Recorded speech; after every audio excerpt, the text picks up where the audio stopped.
In this quick 3-minute tutorial, we're going to show you how to create escalation rules for high priority issues in your system. If you've ever found yourself dealing with urgent problems that slip through the cracks, you know how crucial it is to escalate these issues quickly and efficiently. Stick around, because I'll also share an exclusive free trial of the software we're using today, only for viewers of my channel. To get started, the first thing you need to do is identify what qualifies as a high priority issue.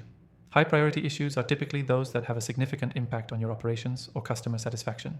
This might include things like system outages, security breaches, or critical customer complaints.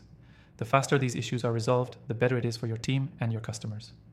Once you've identified the high priority issues, the next step is setting up escalation rules in your software. Start by defining who in your organization should be alerted when an issue meets that high priority criteria. This could be a specific team member, a manager, or even an entire department. Make sure the right people are notified, and that notification happens in a timely manner.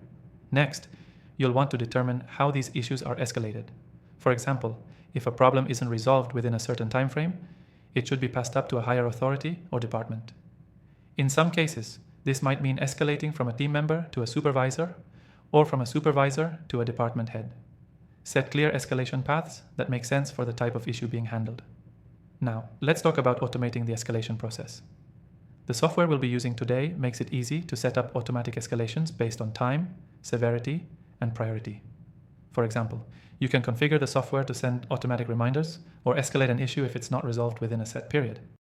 This automation saves your team from having to manually track every high priority issue. You'll also want to add notifications at each escalation stage. The software will send emails, text alerts, or in-app notifications to ensure the right team members know about the issue. It's important to keep everyone in the loop, especially as issues escalate. Finally, make sure you track and review your escalation rules regularly. The software you're using will allow you to look at past issues and how they were escalated. This can help you fine-tune your process and improve your system over time. You may find that certain escalation paths need tweaking, or that new team members need to be added to the escalation chain.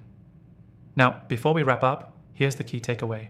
Escalation rules for high-priority issues are crucial to ensure timely resolution and prevent major disruptions. By identifying the right issues, setting clear escalation paths, automating processes, and keeping communication flowing, you'll be able to resolve critical problems faster and more efficiently. To recap, we've covered how to identify high-priority issues, create escalation rules, automate the process, and ensure proper notifications and reviews. And remember, if you want to follow along with the software I've shown today, don't forget to grab the exclusive free trial link in the description below. Thanks for watching, and don't forget to take advantage of the free trial. It's available only to my viewers.